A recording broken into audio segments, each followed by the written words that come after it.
Joining us for Talk Pittsburgh, Mikey's off for the rest of the week, but KDKA reporter and anchor Barry Pintar is joining me today. I'm so happy to have you here. It's my third time. I know. And I'm so excited. I really do love hanging out with you guys. You have such a great audience from stuff I see online. This is like our third date. That's what I'm saying. It's the third one. Ooh, yeah. We're going to talk serious now. We're happy to have you here. We have a great show for you. Great to be here. Yeah, we have a lot to going on this Thursday as well, including AI chatbots. From Siri to Google to your favorite social media apps, they're everywhere. Yep. Kids are definitely paying attention and chatting with them. Our expert is here to show you how to use these AI chats safely in today's Tech Talk. Plus, the iconic dance has been seen by millions online. Our Daisy Jade is giving it a shot with the cast of Chicago. Try to follow along and you can make your own TikTok with us. Are you going to do it? I don't think I have the coordination for it. Okay, all right. And hey, we have an incredible story of resilience for you today and a pure heart. Her name is Tiffany Johnson, and she survived a shark attack, then fought her way through a long, life-changing recovery. Now she's sharing her powerful journey of hope and help here with us as well. You won't want to miss this one. It's a good one. That and so much more coming up this hour. First, though, we're going to steal 90 seconds or less for your Steel City headlines in today's Bird's Eye View. We are on Freeport Road right now in Harrison Township, where this is one of the areas where people have been saying, drivers have been saying, they've been seeing metal shards in the ground that have actually popped some tires. Not too long ago, before you guys came to us, we actually saw some sort of street sweeper in the middle of the road here. I thought it was the exact right time to start. Everybody was there and everybody was quite productive. It's an interview you will only see on KDKA. Pennsylvania's governor speaking out because the clock is ticking to get a state budget done. The Catholic Diocese of Pittsburgh says a massive donation will reduce the cost of a Catholic education from grade school through high school. The superintendent says all students will see a reduction in tuition. That donation was made by a local business owner who was actually selling his business. It's going to help a lot of families. And today our table topic is all about grandparents as we switch gears here. Now we all do things to try to stay younger, in shape and mentally and fit. But what if the key to it was right within your grasp with little hands and busy minds? Heather, tell us more. Yeah, Barry, we know this impacts a lot of people here in Western PA because so many families put down roots and stay. That means a big extended family. And honestly, this is a win for parents, their kids, and of course the grandparents too. New research by the American Psychological Association looked at grandparents who actively help care for grandchildren and those who do not. What they found? Grandparents who helped with caregiving scored better on memory and verbal fluency. And that's even after they factored in for age and health. And the group that fared the best were grandmothers. The research showed they had less cognitive decline over the course of the study if they had provided some level of care for their grandchildren. And this wasn't a little study. They evaluated over 2,800 grandparents all over the age of 50. People we spoke to around Pittsburgh weren't surprised by the results. My grandma, actually, I spent a lot of time with her as a child. And I think that just having children, even like the stressful aspect, I think that, that at least is keeping their brains like active and like giving them a sense of purpose, especially for like older individuals who maybe otherwise wouldn't have as much going on in their day to day. I feel it makes sense. Keeps them busy and just having something to do and someone to take care of. Keeps them just keeps them busy and so much keeps them also active, which I feel like that also kind of helps. So yeah, I feel like it makes sense. Right? It makes sense. Oh, 100%. Barry, this is the Mimi. That's my mom. Oh, hi, Heather's mom. And I got to tell you, my kids give their Mimi a run for her money. Did they? If they don't keep her young, I don't know what will. We know that just staying active alone can be helpful, but I think it's getting out of that regular routine, being around children in some capacity, right. Helping them with homework, picking them up from school, giving your brain a new way to think, being imaginative, like all of this plays into it. Well, we have known for years that it is basic human biology, use it or lose it. Yeah. Whether we're talking about working at the or just walking around the house. So Right. to me, it's no surprise. And you know, the other thing I was thinking on my way in today, you're almost learning a different language because you're talking to kids and you're teaching at the same time. Sure. So it's more than just reading a book or just keeping up on current events. It's really this active participation. So I'm not surprised by this study at all. Right. And of course, we know that there are a lot of grandparents in our area. We have a large aging population in Western PA and the Right. state in general. When I told my mom about this, she's a nurse, and she was like, well, this obviously is a no-brainer. She said there are tons of studies and research that has been done on the negative cognitive impacts of loneliness. Yes, that's true. And isolation. So by surrounding yourself with the grandkids, and if you don't have grandkids, or maybe you're not close with your family, or they don't live nearby, I think that it's still the idea of removing yourself from that isolation. Yeah. Putting And- yourself in different social scenarios. And you know, and to your point, there are so many places to volunteer, Yeah. even at your local school or with kids, because there's no surprise that it just keeps you younger, I believe, physically. Yeah. Now we're seeing from research cognitively. Yeah.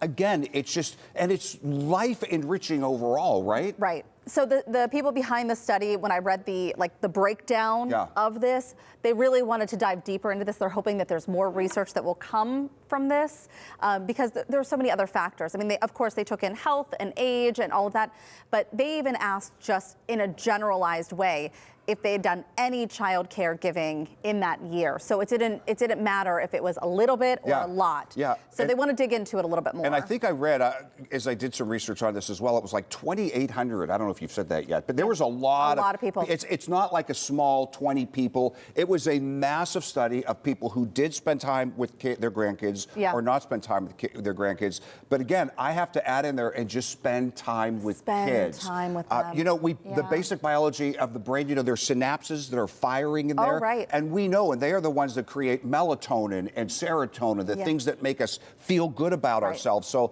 again, no big surprise that it also just increases cognitive ability. It's a win-win. Yeah. Grandparents get to spend time with the kids.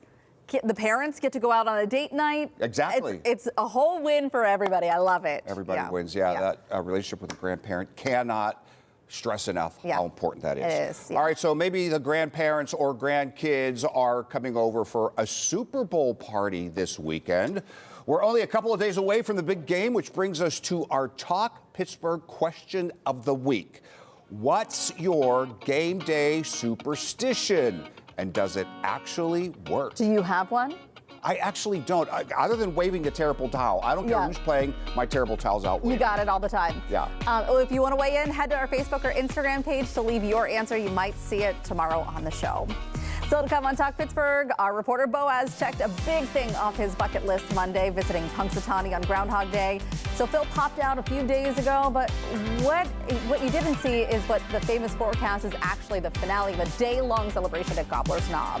And of course, Boaz was in the middle of it all. He put together a video diary of his entire trip, and we're sharing it with you ahead. And have you seen this dance all over your social media feed?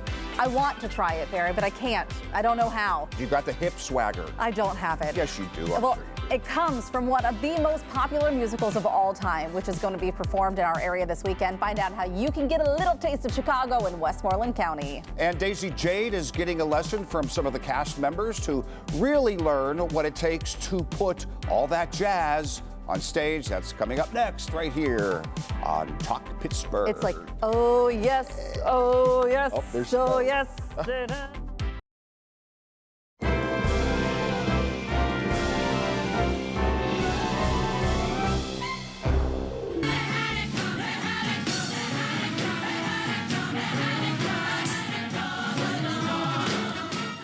Woo! From Broadway to Hollywood, and now just about a half an hour outside Pittsburgh city limits, Split Stage Productions is bringing the musical Chicago to the Lamp Theater in Irwin, and the show promises scandal, sass, and plenty of jazz hands. Joining me now are three of the stars bringing the drama and the razzle-dazzle. We have Lindsay Fitzpatrick, Riley Tate, and Evan Krug. We are excited to talk about the show, but also about this wonderful theater too in Irwin. I just found out, I did not realize this, that the old Ritter's is attached to the Lamp Theater. Yes. That's amazing. So a little slice of Pittsburgh history there Yeah. too. Yeah, get Absolutely. a drink, get a snack during intermission. That's amazing. Yeah. So what is it like for all of you to be part of this iconic production? Well, for me specifically, I mean, this is a show that a lot of local theaters don't have the opportunity to get the rights to because it's always either touring on Broadway, wherever you might be. So to get the opportunity, I mean, not me specifically, I don't know about you two, but I jumped at the opportunity right away. I've never worked at the Lamp Theater or with Split Stage before, but immediately I was like, I'm going there, I'm going to do what I can. You're going to do it. Yeah, to make it happen. And tell me about your characters. I play Velma Kelly, and she is a performer who, you know, ended up doing the wrong thing and getting herself in a little trouble, but she still lives that performer life, and she's just trying to stay in the spotlight and doing what she can. What about you? I play Roxy Hart, and so it's this girl that always wanted to be a superstar and kind of went with the normal life and maybe did a few wrong things and now kind of gets her superstar treatment at the end. You know, I think for a lot of people who haven't seen this on stage, you know, maybe you've seen the movie or we just saw a little bit of the Broadway production of this. What is it like to take something that is so big and try and shrink it down to a stage that's much smaller? But I mean, you still have to bring that power, that energy to that. Yeah. It's definitely different. It's a lot more intimate in this space. You are right up there. We're very close to the audience, which is really nice. It's really neat, and it's very pared down. Right. So it's not, there's not big sets and things like that. It's more just about the story and about the characters and the costumes, and that makes it really music. fun. And the music. And we have a full music. orchestra, and Yes, it's amazing. We have a full 12-piece pit. You have a 12-piece? It's awesome. That's incredible. So tell me about the music too, because I think that that's what people know and they're going to take away from this. And again, I almost think that intimate setting lends itself to all of this. You get to enjoy the music of this a lot more. What's not to love about jazz? Right. You know what I mean? It feels like a nice jazz club, nice and intimate there, absolutely. Yeah. It's fantastic. Yeah, our music director, Chris McAllister, he talked about it during our Sits Probe where we hear the music with the band and sing for the very first time all together. And he said, you know, they did it right in 1975. It's the same music since then. They haven't changed anything since the 1975 Broadway production, and it's really cool to be doing this production and hearing things that everyone's heard. You know, while I have you guys here, one of the things I think, you know, that all of us find very important here on the show is that we have so many small theater companies, small theaters that are putting on tremendous productions. And for you all, it gives you an opportunity to kind of scratch this itch too and perform. What is it like to be part of local theater in Western PA? Oh, it's amazing. I was just telling them I'm back from, after having my babies, I took a hiatus, and being able to come back, it's like a family. This is their 10th season, so they're culminating their season with this show, and I was in the first show with Split Stage back 10 years ago, so it's just nice. It's like a family, truly. Yeah. And for you guys, I mean, really, just being able to do this and have these opportunities here in Western PA. Oh, absolutely. I mean, me personally, I'm from New Jersey originally. I've lived here for 6 years now, and it's truly a family, like you said. I mean, I've made some great friends I would call lifelong friends. And each company that I've worked with, big or small, have been wonderful to work with. And everybody knows everyone. Everyone knows everyone. Yeah, it really is. I mean, every pocket, I think, in all of our communities, we have some sort of production company or theater company that's doing something like this. Wonderful. Okay, really cool.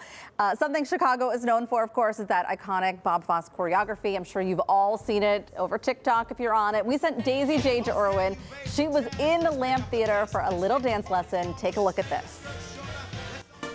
Well, by now you have already met some of the cast members of Chicago the Musical, and today we are going to learn about the Fosse dance style and all that jazz. So joining me today are two of the murderesses. We have Savannah and Nicole. And Savannah, this is a very special anniversary for the production company, so tell us about that. Yes, so this is our 10th anniversary season of Split Stage, and actually it's a bunch of our greatest hits. We are doing a revival here of Chicago. In 2017, I was actually in a production of it that Split Stage did at the Palace Theater, so it's really special to be back on the Lamp stage. Oh, I'm sure, and then of course you probably have all those moves still down, right? Yes. And of course, Nicole, we're learning Fosse style, so explain to us a little bit about what that means. Yeah, Bob Fosse, he's really iconic when it comes to jazz movement. He really defined Broadway theater jazz. His movement is specific when it comes to gestures, isolations, and he always liked to put his own flair with a little bit of pizzazz and some sensuality in his shows as well. You two are going to be teaching me a little something, so let's do it. All right, so we're gonna start first with a nice Pippin starburst here. Really flex that left foot. And we're gonna take 2 hip circles to face the front with the left and then the right foot. Once we're facing front, we're gonna step to the left, giving jazz hands. Left touch right toe, right touch left toe, then walking to our chair on 5, 6, 7, 8. You're gonna grab the chair with your right hand, put your left foot on the chair, and then we're gonna do 2 thrusts towards the chair itself.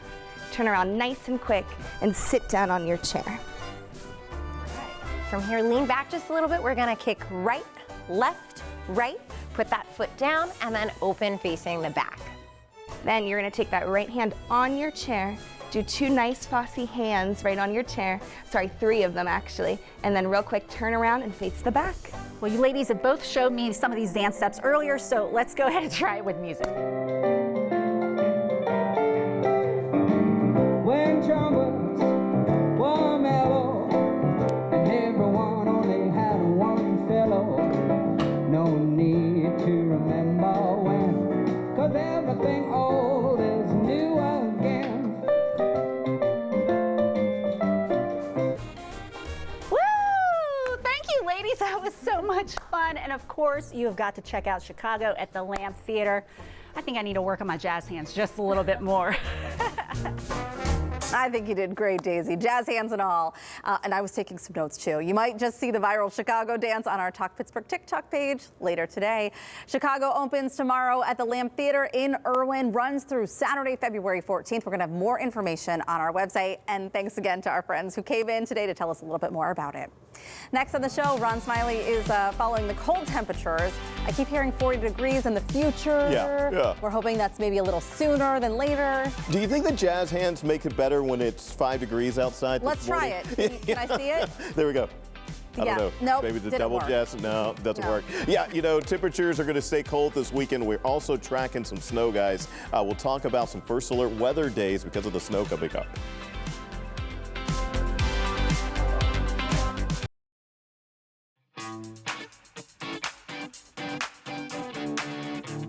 Okay, so we've kind of survived a little bit of winter. I know. A lot of winter isn't over yet. Single digits, not below zero. I'm hanging in. And then more by a thread, just By hanging a there. thread. I know. Oh. Frankie keeps saying, "Oh, we should move to Florida," and I'm like, "It's cold there too." I mean, I don't want to move to Florida.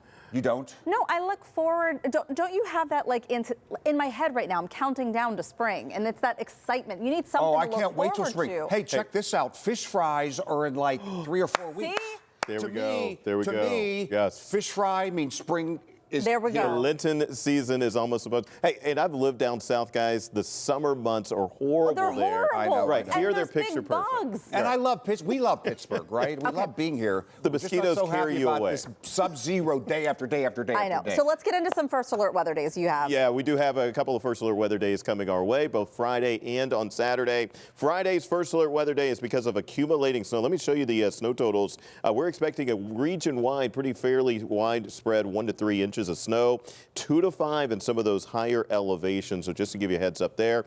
Saturday is the first alert weather day because in the morning we're going to be looking at our wind chill values, maybe as low as 25 below in some communities here in western Pennsylvania. That's enough to bring on frostbite in as little as about 15 minutes. So dangerously cold weather heading our way. You know, something else we wanted to talk about too, the ice dams. Boaz was saying that he was dealing with them, you're dealing with have them. 'em, yeah. And then Yeah. I saw the story last night about the Mars Library who has had some serious damage because of the ice dams there. Ron, can you kind of explain how this happens? Because it's been so cold, you don't even think, oh, it's melting and this is going to Right, yeah, we have a full screen here. If we can go back over to our weather graphics, I'll show that to you. Heather, if you can let Barry and Boaz use some of your we need like some, I can't think of the name of it right now. Tell me, give me some hints. Ice chipper. No, you put them on, you slide them on. Galoshes. Okay, that's Snow it. boots. Yeah, snow boots, something.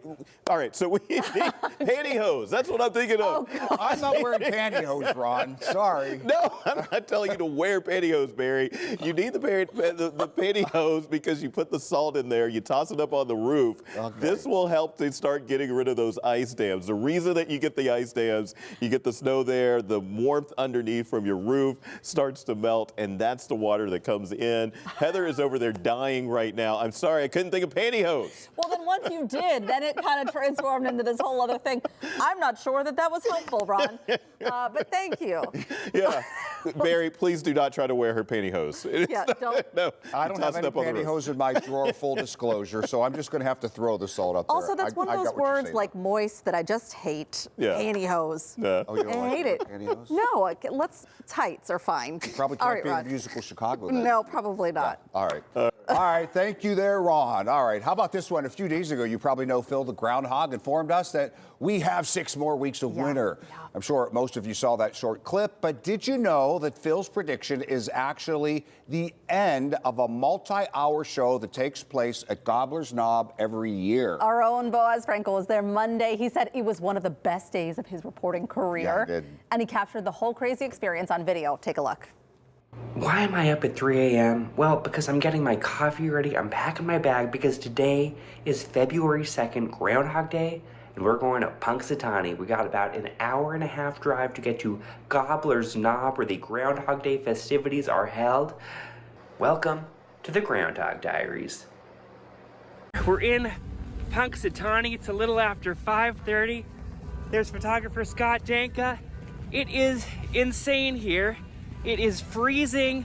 It was gridlock traffic as we were getting to the end. There are tens of thousands of people here ready to celebrate. She looked good, she looked fine, she looked good, she looked fine. They've got a doo-wop group performing right now. They're giving speeches. Dignitaries are here. Senator McCormick was here. There's a giant bonfire behind me, but people have been gathering around to stay warm, because obviously it's just a little bit above zero, I think, right now. Pretty chilly, but we're having a good time. I think it's about another hour until Phil the Groundhog, the world's most famous weatherman, makes his appearance.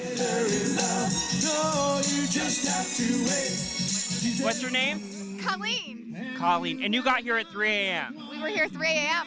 We loaded the bus at 1:30.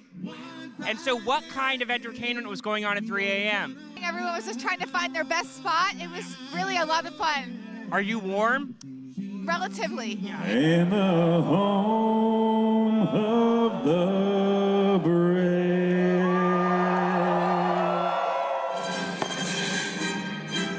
So it's 6:30 a.m.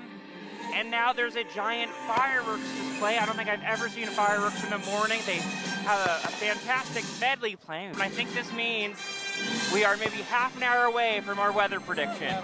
Happy Groundhog Day. We're getting there. We're getting close.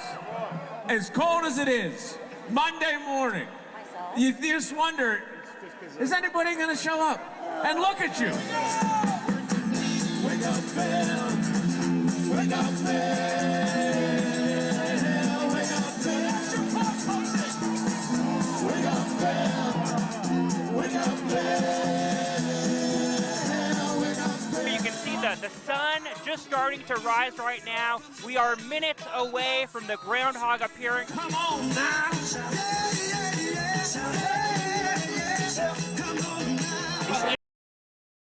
Of the Groundhog Club. They are walking by us right now. They are making their way to the stump on the stage here at Gobbler's Knob. Welcome to Punxsutawney. Welcome to Groundhog Day. Groundhog.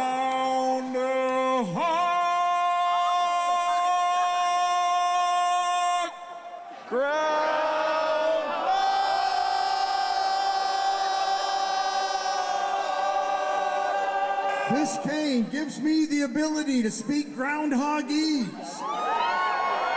That's how I communicate with Phil, through nods, chirps, winks, and purrs. Phil.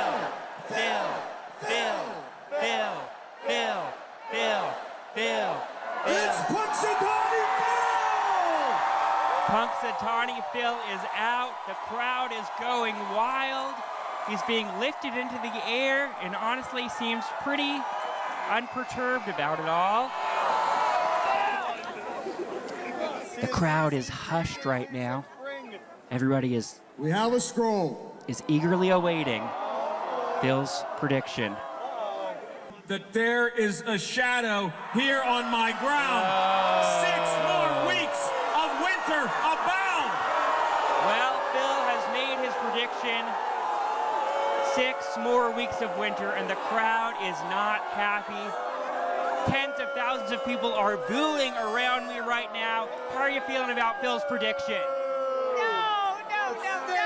And when Phil, he got up on the stump, he just said, Mr. President, we need to select the winter scroll. So that's what I did. And that is a rough job for you. He's putting you in an awkward situation because you know you're going to be letting down like 10,000 people. Well, you know what? I didn't let everybody down because there's a lot of people that still like 6 more weeks of winter. So the groundhog gave his prediction around an hour ago, and as you can see now, Gobbler's Knob is empty. All that's left is a lot of groundhog cups, coffee cups, a lot of hot hand packets. And now we're headed back to Pittsburgh after many hours of fun. And I'll be honest, I thought I'd be tired, but really the whole morning I was energized.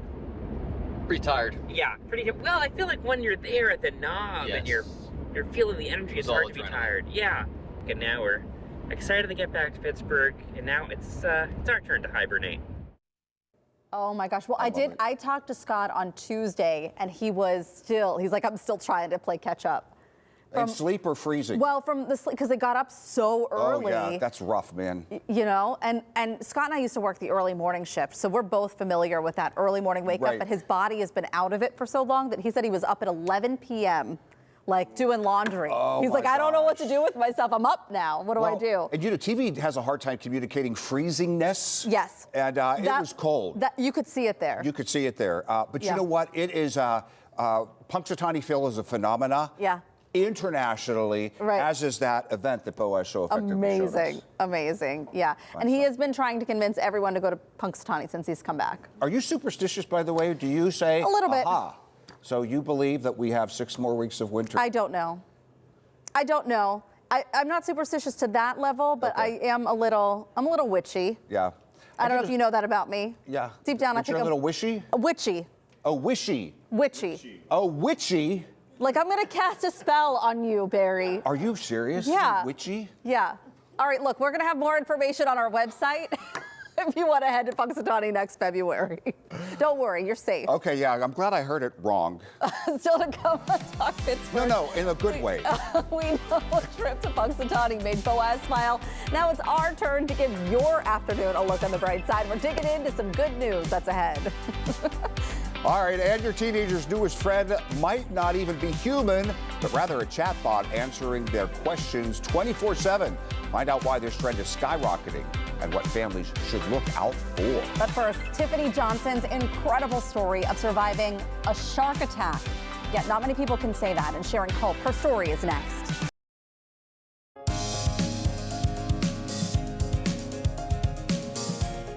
In 2017 was the year Tiffany Johnson's life changed forever. She and her husband were vacationing and snorkeling in the Bahamas. It's a common trip, right?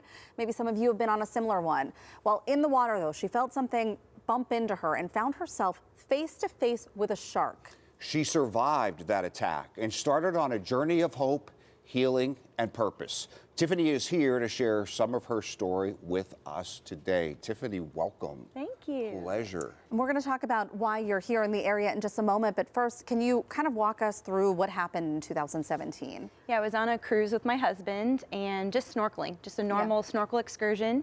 And it was in Nassau there. And just getting lost in that world, enjoying the underwater scenery. And I felt like I had slammed into something. It was so nonchalant because nothing was awry. You know, the fish were still interacting and still behaving just like they were. So I just turned to my right and I was face to face with the shark. He had my whole arm in his mouth. Wow. And of course, fear takes over at that point, you know.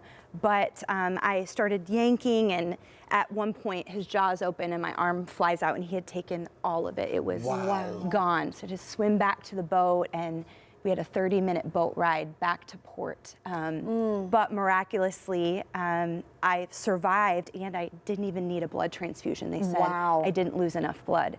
Nobody can explain it in the medical realm, and so it's just been a blessing to be here and alive, but then see it being used to help others. Okay, so Barry and I are both leaning in like, my gosh, tell us more. It's such an so incredible wild. story. Yeah. Okay, so I know a lot of why you're here is you really want to spread a message of hope, self-esteem, that kind of thing. But if I can set the background, so 2017, you were how old? 32. Okay, so 32. Yeah. Those early days. Yeah. How did you get from, or I can't imagine, what were those early days like, and how did you get to this point where you're actually an ambassador of survival, if you will? Yeah, a great question. In the early days, it was difficult. It was overwhelming because I was right-handed. So not only am I missing an arm, but now I have to think through everything with my left hand, and my brain felt like it was fighting against itself. Yeah. And so just simple tasks like writing was difficult. It took me 18 months for it to come natural again. You know, I couldn't tie my shoes. I couldn't do my hair. I had 2 girls. I have 3 children, but 2 of them are girls. I can't do my girls' hair. So it's like a part of my identity was stripped from me. And so there was a lot of working through those, not just emotions, but just everyday life things, you know. But what I learned is we may not have a choice in what happens to us. In this case, it's not like I asked for this to happen. I didn't even put myself in harm's way. I'm just enjoying vacation. Right. But what we do get to choose is how we respond. And when I had that revelation of I get to choose how I respond today, is today going to be a good day? Or is today going to be a day where I'm wrapped up in the why me? You know, I get to choose that. And so that revelation has helped me kind of propel forward.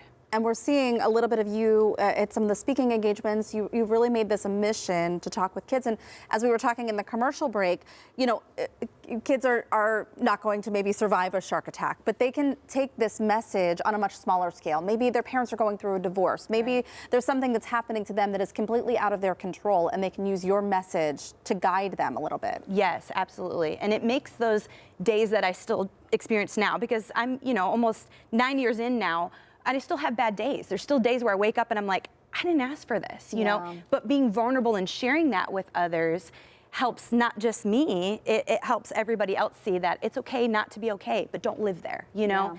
And it makes it worth it when I see it being helped. Really quick before we wrap, I know that you're here for a very specific reason. Will you tell us why? Yeah, so I'm here speaking to some schools in the area, in the Pittsburgh area. I'm speaking at a women's conference at a church, and so it's been just a blessing to have all these different avenues where I get to share not just the story, but what does it look like to overcome?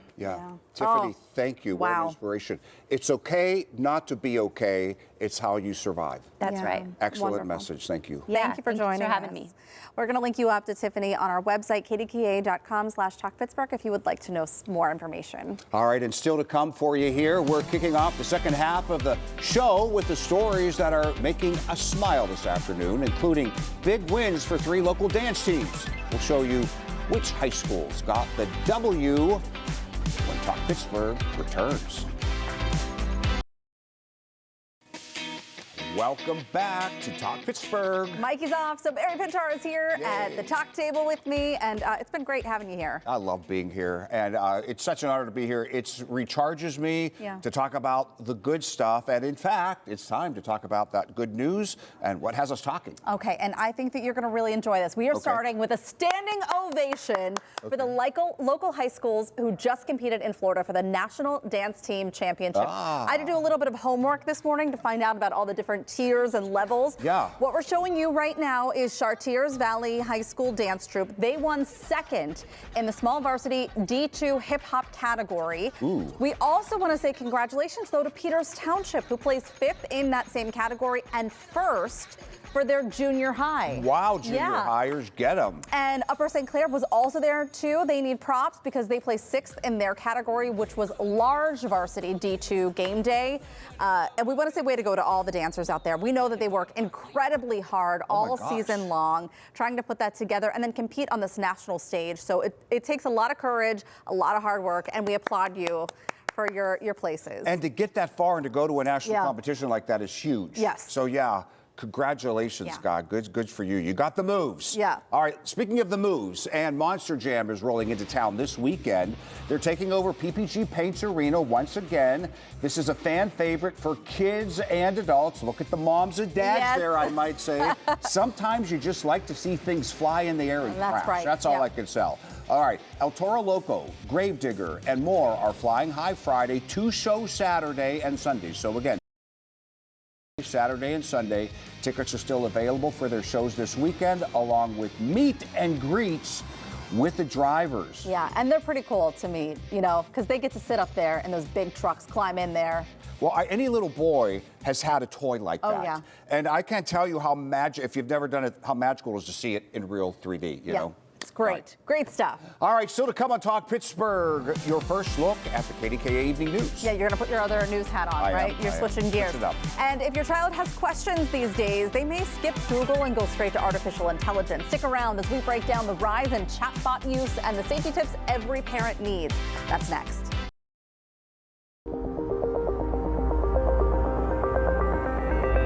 Seems like AI is popping up everywhere lately, answering customer service chats, helping rate emails, recommending what we watch. And for a lot of teens, it's already their go-to companion. Yeah, instead of asking a parent or searching online, new research shows 1 in 3 U.S. teens use chatbots every single day for everything from schoolwork to personal advice. But as those conversations get more personal, experts say parents should be paying attention to what's being shared and who, or maybe we should say what, is on the other side. Dr. Jessica Lanny is here to explain what's safe, what's not, and how to set some smart boundaries. And we're actually going to start with some findings from a new study. Yes, a new study from Pew Research found that nearly 2/3 of teenagers have at least tried using an AI chatbot. And as Barry had said, 30% have actually done so every day. And I think it was 16% of that subset do so in a way that they describe as constant. Yeah. Okay. So those are kind of alarming numbers. They really are. And you know what's so alarming to me, as someone who, my kids are in their 20s, they used to be obviously teenagers at one point. You know, we had to battle not too long ago, just social media taking over real life relationships. Yes.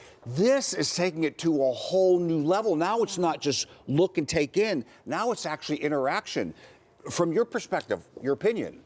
Yeah, I mean, I think it is incredibly frightening because it does simulate that kind of social connection. And the chatbots themselves are designed to foster engagement. And they do so by being sycophantic, which means that they flatter you, they give you compliments, they make you feel good, they fill your cup in ways that teens with fledgling self-esteem and self-concept really are gravitating toward. You know, I think about how every generation of parents has had some big fear of something, rock and roll, or, you know, changing a tire, or cell phones, social media. And now we have this thing, and it seems like with every big thing, it all seems to be okay. But we need to set some guidelines, boundaries, and I think with big tech, we find that a little bit more challenging. Yes, definitely, because there's so much we don't know about it, and the way that people connect is often very intimate. It's very insular. They're, you know, looking at a small screen in like their room. So that makes it harder to kind of intervene. Whereas some of the, you know, fears about television, that at least was usually in a living room space where everybody was gathering. So what do parents need to know? I mean, I think I'm dabbling in it. I'm using it occasionally, but for our kids who might be using it more and grow up using it, what do we need to know? Well, I think it's really important that parents talk to their teens about what these tools are trying to do. They're trying to get you to come back and use it. They're trying to get as much data about that person as possible.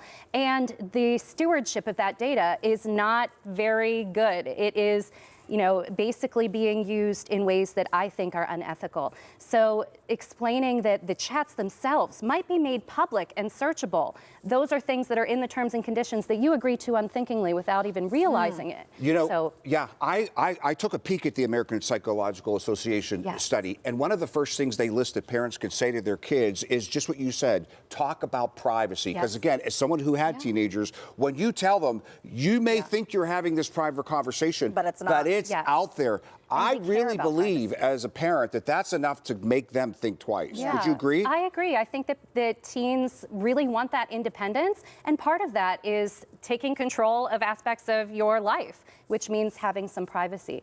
In addition to that, the American Psychological Association recommends that parents actually sit and use it next to their teens so that you can see how it works and you can show the differences between different prompts and responses and kind of understand how that conversation unfolds. Really great information. Thank you so much. Yeah, thank you. Dr. Jess is conducting a lecture on news and digital literacy on February 26th at the Mount Lebanon Public Library. We have more information on our website. Still to come on the show, the stories you don't want to miss tonight on the KDKA Evening News. And one of those stories is an update on the Kia recalls we've been telling you about. It's Thursday. That means Megan Schiller is here to tell us more about the stories that she's working on for the news tonight.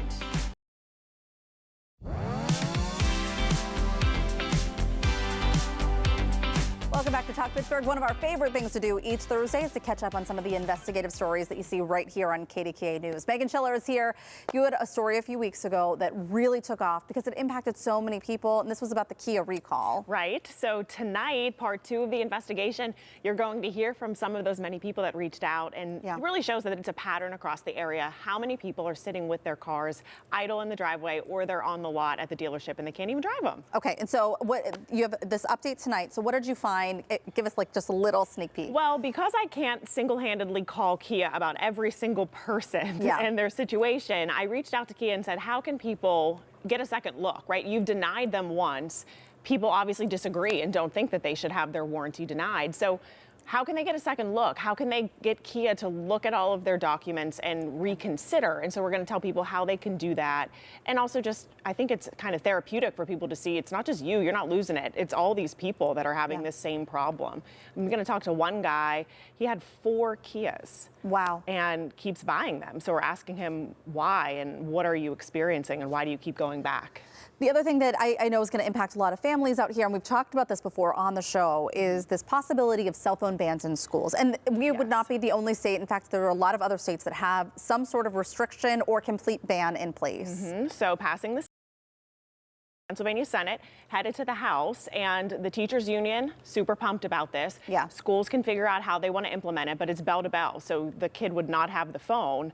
We're not even talking in the hallways. I mean, every school will decide how this is implemented, but we could see this passing the House in June, according to our local Senator Devlin Robinson. So this could be a real thing. And the governor already said, get it on my desk, I'll sign it. So this could change every school district in our area. You know, I think I watched a couple of pieces. I think CBS did a story. This was a number of years back when we started to see some more states passing similar laws. And one of the people they interviewed said something along the lines, it really stuck with me, like, parents worry about this because they want to be able to get in touch with their kid because if something happens, but that is not going to stop the thing from happening. It's only kind of appeasing that fear that you have. When a lot of times the fights are happening because of the things that are happening on social media in first, second, third period. Then by 8th period, there's a brawl because of what someone posted on Instagram. I mean, so there's kind of, you could see arguments on both sides, right? You really the school should be calling the parents regardless. Right, if something happens. Yeah. Good. Okay. All right. We'll be hearing more about these stories tonight, and we want to find out what else that you can see on KDKA TV News tonight at 4, 5, and 6. Barry has switched gears a little bit. So what's the news team working on? Yeah, so some of the stories that our news team has been working on today. First, a major update today in a class action lawsuit against the TSA. This is a local story that made national headlines 6 years ago. Listen to this. A woman from Boston came to visit her father here in Pittsburgh and found that they had been saving money for years in his home instead of a bank. Well, she attempted to take that cash back to Boston with her to open a bank account for him. But when she went through security at Pitt, the TSA seized it. Did they ever get that money back? We'll tell you what came out of today at the hearing regarding that lawsuit. Also, medical advancements in fat loss seem to be going at a rapid-fire pace in terms of new medications and findings. Well, the University of Pittsburgh has thrown its hat into the ring in a new way. They've revealed a study today that will purport a way toward weight loss, but here's the key, without muscle loss. The details on that and more, all starting in just a few minutes on the KDKA Evening Newscast. Barry, thank you for that. And still to come on Talk Pittsburgh, we are wrapping things up with another quick look at your forecast for the bus stop tomorrow and what's coming up on Friday's show. Couple of back-to-back First Alert weather days incoming. The first one coming in on Friday. Now, it looks like the school buses in the morning hours, at least things should be dry. But by the time the school is getting out, we'll see have our first round of snow through. A couple more stronger bands of snow are expected as the sun's going down on Friday night. It turns cold for the rest of the weekend, guys. All right, Ron. Certainly make sure to watch the weather team this weekend here on KDKA News. Yep. All right. So also coming up tomorrow on Talk Pittsburgh, a Steel City artist is bringing some serious cool factor to the rink with this year's official Penn's Black History Month shirt. Find out how he turned culture and creativity into wearable art.